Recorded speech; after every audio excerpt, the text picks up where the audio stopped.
during my career as a motoring journalist, I've had to deal with motoring manufacturers, and most of my dealing, or in fact all of it really, has been with motoring manufacturers in South Africa. And the first 38 years of my career, in fact my career doesn't even span that long, was in South Africa. And probably the most notable relationship I had a very, very solid relationship with Toyota, notable, but the other most notable relationship was with Land Rover, and it's a story worth telling. In about 1996, 95, researching a trails book, they loaned me Land Rover, went to them, asked for some Defenders, and they loaned me 2 Defenders, which was quite generous for them at the time. 2 Defenders for 2 weeks to do a trip through the Richtersveld. I had my own Defender, and the 2 Defenders would actually be driven by friends of mine. So this was a little unusual. And I'd had one book out at the time, so I wasn't really well known. I was doing a few magazine articles, and so they were quite generous. And they gave me the Defenders. The one of them had broken shock absorbers. The back shock absorbers were pouring oil, so we replaced the shock absorbers at our cost. And the other one, the air conditioning was falling out. But that is quite typical, actually, of press vehicles. In those days, the press vehicles were badly looked after. Generally, things are much, much, much better now, and have been much, much better for many, many years. And in fact, the manufacturers, when they hand out vehicles to press, they make sure that they're in really good condition. And they all do it, so that was an exception. Later on, after getting a few vehicles from Land Rover, Discovery got a good, I remember Gold Discovery, we did some off-roading, also researching trails book, and they were good to me. We had a good relationship. And I think we had a good relationship because I was very pro-Land Rover. I was driving my own Land Rover, and my first book was unashamedly pro-Land Rover. And then they brought out the Discovery too. Now at this time I was kind of finding my feet in terms of a journalist I had decided that I wasn't going to follow the trend and just kowtow to advertisers. I wanted to say what I wanted to say.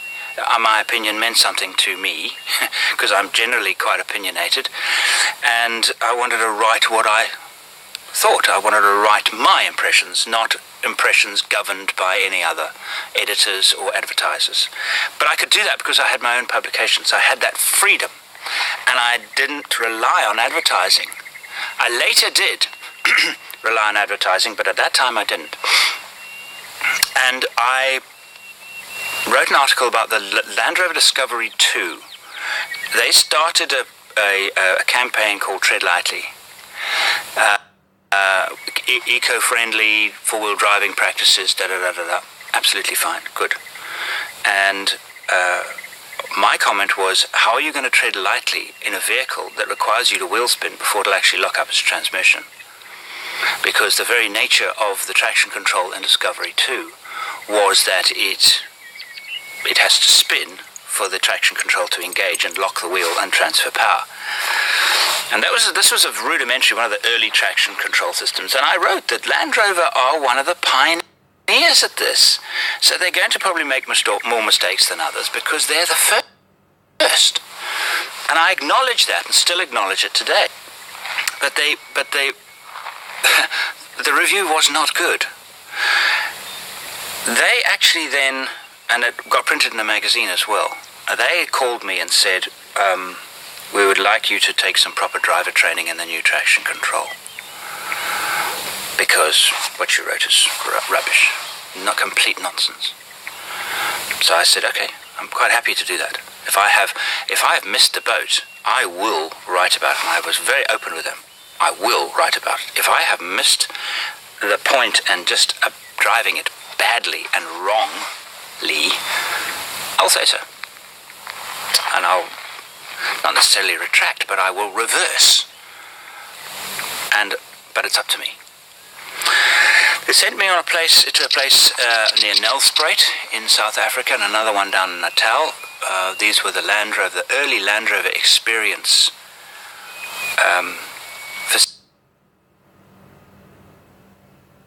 facilities. 2 very, very skilled drivers and instructors took me out. On one of them, they had actually a whole lot of other press there too. they were doing a kind of a second thing about Discovery 2.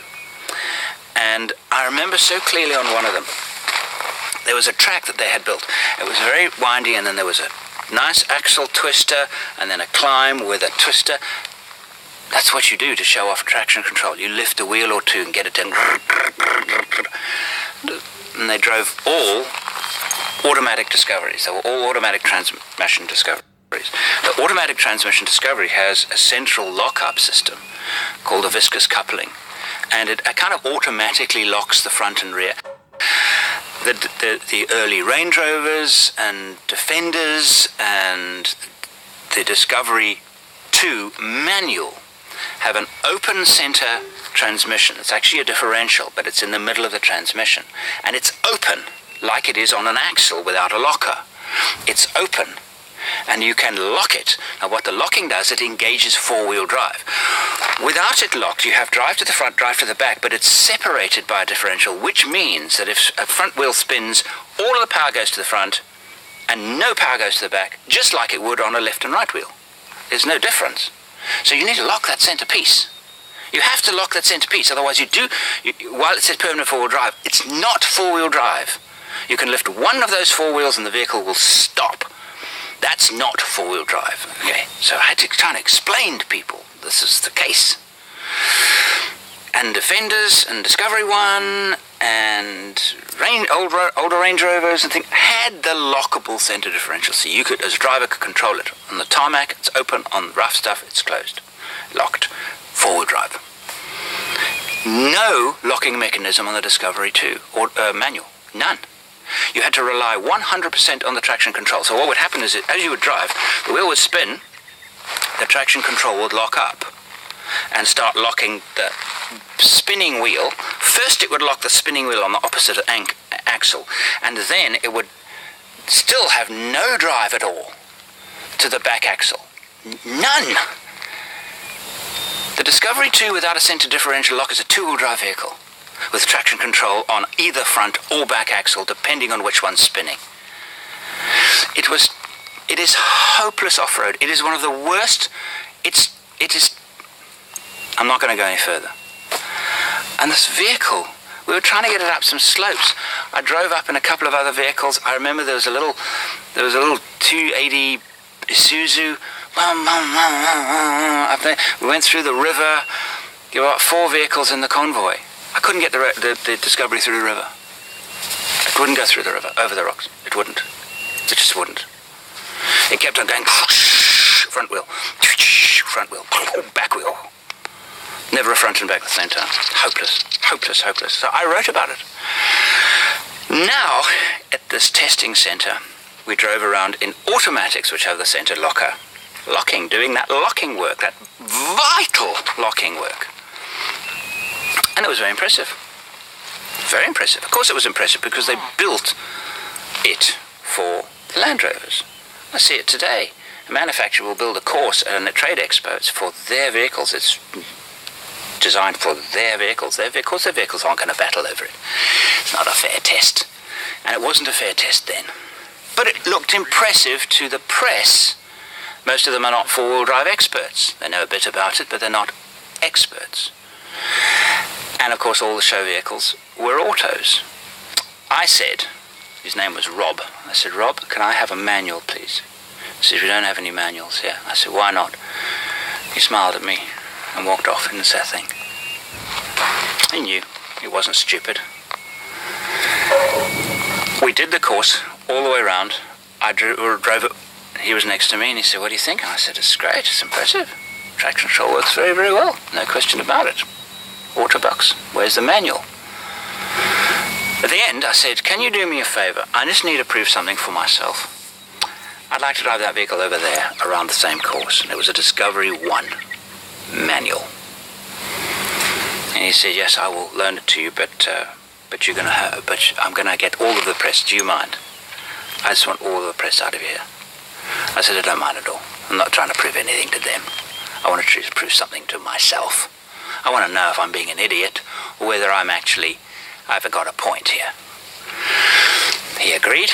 They all moved off and I climbed in that Discovery and I drove it in the style different driving style that is required of a non-traction control vehicle. Let's now compare the traditional with the new. With traction control, ease the accelerator when traction is lost, and with a conventional system, apply the accelerator when traction is needed, and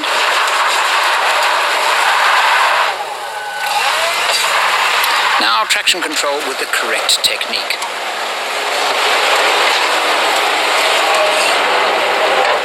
And conventional four-wheel drive with the correct technique. Two totally contrary driving techniques for two different vehicles. So that when you lift a wheel and it starts to spin, you ease off, and as the wheel comes back down, you apply a bit more power, and you just, as the wheel spins, you just ease off a bit. Ease off and feel it on. Feel it, and you're doing this all the time with the accelerator. You're keeping traction with the accelerator. It's a dance. With traction control, you keep that accelerator, most of them, absolutely still. So when the power's on, the wheel comes up, it starts to spin, it engages the traction control works and the vehicle moves forward. If you take your foot off, traction control switches off and the vehicle stops. So the point I wanted to make to him was, this is no better than the standard Discovery with a lockable center transmission. It's no better at all. You're fooling yourself. Everybody's fooling themselves. This is new technology for the sake of new technology. It's not actually doing anything. And I drove that Discovery around the entire course. I had no wheel. With the one with traction control, there was quite a bit of wheel spin as you and it goes. You can hear the wheel spinning. Traction control's busy working, going, making the noise, and it's going through the obstacles, and it was going through. And I promise you, I drove that Discovery 1 with no wheel spin, none. Up thing as it started to spin, ease off. Just most of it in low second and low third, whole course. I said, I'm sorry, Tim, you haven't convinced me. It's no better than the old one, and the old one's really good. So you got somewhere to go. Look at the axle articulation on this thing. Discovery 1, I owned one for 6-7 months. Was not my favorite vehicle. However, I do consider it one of the very best vehicles for newbies to four-wheel driving. It's great off-road. It's quite simple.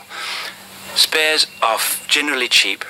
They give a lot of trouble because, well, they're Land Rover products, but that's okay because you learn about the vehicle and it becomes part of what you do. So I think in that respect, the Discovery 1 is a lovely vehicle, actually, in so many ways. The Discovery 2, much less so. And so that then was the end of my relationship with Land Rover until 11 years later.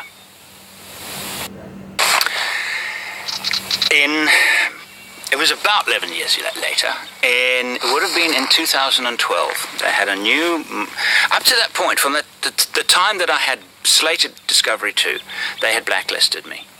No phone calls, not answering emails, not complete and utter blacklist. Don't deal with Andrew St. Pierre White. Forget it. Okay. And it was okay with me because I had stood my ground. This is what I thought. This was my opinion. And it was only my opinion, but it was my opinion and I was going to stick to it. I thought that vehicle, the Discovery 2, was very poor off-road. They did, of course, eventually put the differential lock back in, the manual locking back in the center transmission of the Discovery 2, and they actually called it Discovery 2 Series 2. And back came its off-road ability. In fact, it was now even enhanced because it had all of the off-road ability of the Discovery 1, and it had this traction control system, which sometimes really worked okay. It never worked particularly well when you compare it with the modern systems. It's rubbish, but it did kind of work at times. So it was better than nothing, I guess. About 11 years later, the Discovery 3 Discovery 4 was launched. And when Discovery 4 was launched at that time at Land Rover South Africa, there was a guy called Roland. And he was the new marketing director. And I was starting early in the year, and I was starting my new TV series. And he contacted me out of the blue, gave me a phone call. Andrew, what are you doing this year? Are you doing another TV series this year? Yes. He said, I'd like to give you a car to drive. Would you like to come and talk to me? I jumped at the chance. I missed the relationship with them. You know, it was the thing. It was very common in South Africa. I once panned the Ford V6 auto pickup, and that would have been about 2006, 5, around there. It was a truly terrible truck. Really, it was one of the worst trucks I'd ever driven, and I wrote about it. I said, you don't even think about the petrol. It is just... Anyway, blacklisted. Boom. Never spoke to Ford again. Have since never spoken to Ford again. They won't tolerate it in the South African media. Newspapers can get away with it because they don't rely on advertising. They just get a vehicle, do a review, and write what they like. So I would always take a magazine review with a pinch of salt. I still do to this day. But now, here comes Roland, and he says to me, and I meet him up in Johannesburg, and there's the group of people, 2 of them at least, were there during the Discovery 2 debacle. They were in the boardroom, same people, and they were scowling at me. Hello, morning, morning, morning, you know who you are, morning, morning, how are you, everybody? Right. Morning, morning, yeah. Full smiles, hello Andrew, how are you? Nice to see you again. No, it's not. I thought, okay, well, this is going to be interesting. I had nothing to lose. It was out of the blue. So Roland says, okay, you're doing a TV series. Yeah, what have you got in mind? And I said, I'm going to be doing something in Zimbabwe. And we're going to be doing this, and we've got a few plans of that. And he said, what would you do if I gave you a Discovery 4 for a year? And I had to think quick, but I did have something up my sleeve. And what you see in front of me here is a Land Rover Discovery 4. And what I have inside me here is a whole ball of tension, because what I'm going to do today is I'm going to drive South Africa's most difficult public road. And I'm going to do it in a stock standard luxury 4x4. And I said I would drive it up Baboons Pass in Lesotho to prove that an SUV they are an amazing off-road, actually. While they are so nice to drive in town, so practical, they are amazing off-road vehicles when you apply the right, environment, skills, all this kind of thing. I said, I want to prove that a stock SUV can cover Baboons Pass. There is no option not to complete the trail. Once on it, there is nowhere to turn around, so no turning back. Come up to the top and stop there.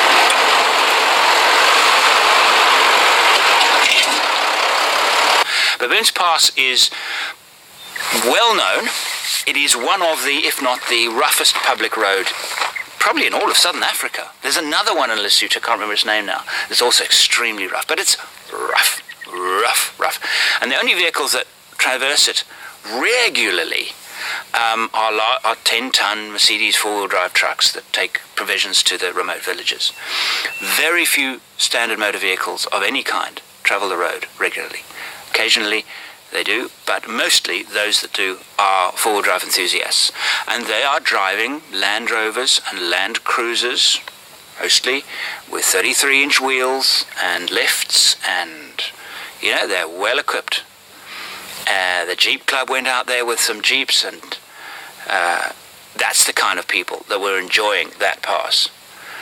And we were going to do it in a stock Land Rover Discovery 4. Now, this was a bit of a gamble for me. And he knew it. Roland knew it. And he said, all right, what are you going to do if you fail? I said, I don't know. He said, I'll tell you what are we going to do if you fail. We're going to send our guys out to prove that it can be done. I then quickly came in and said, can I film that as well? He said, yes, you can. He was a happy man. The board, the people around there were kind of saying,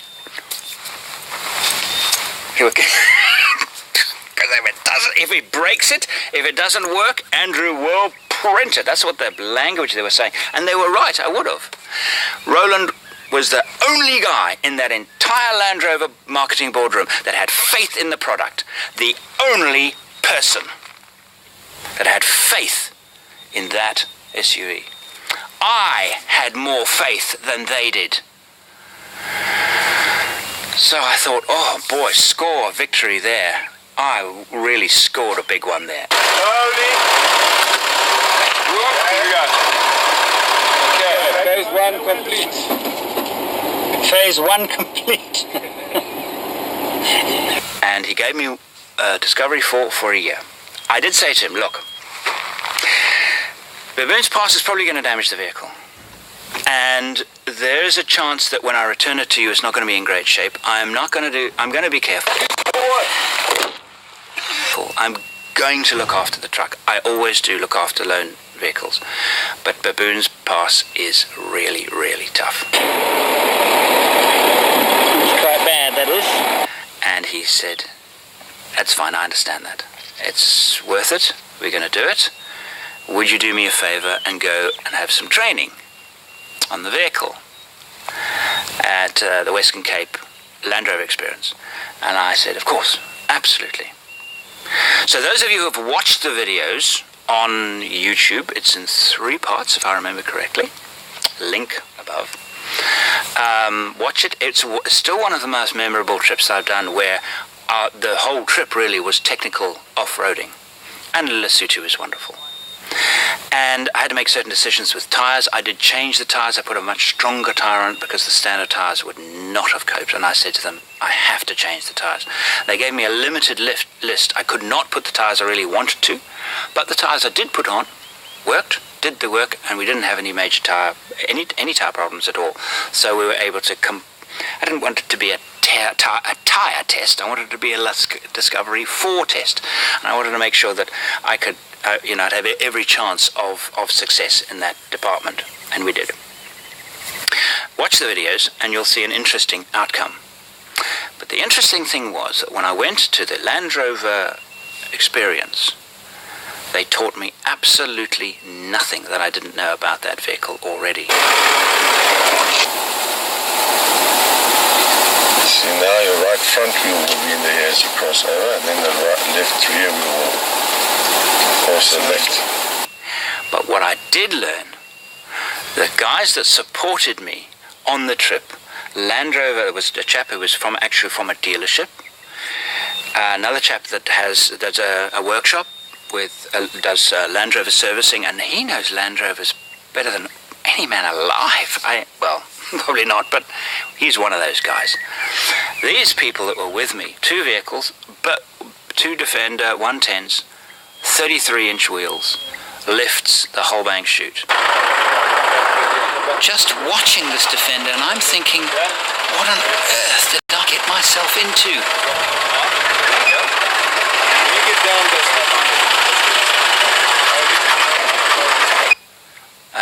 Axle lockers, the works. I had a stock LR4. Stock. What I learnt about the LR4, the LR Experience, didn't teach me. It was those guys who knew the Land Rovers. I'm sorry, they knew them better than the guys at the Experience, because they taught me some tricks. And without those clever tricks, there is no ways that LR4 would have got across that. No ways. And it was a trick with a suspension, that how you get it into high and how you get it into extended, and how you get it into extended when you want to, not when the car wants you to. And that is why we made that trip, with nobody pushing or pulling the LR4 even 1 inch. It drove the entire way. If you haven't watched the videos, watch it. I'm sure you'll absolutely love it. And thank you for watching. Of course, support more programs like that LR Discovery shoot and the story that I've told you today. Support me on Patreon. Thanks for watching.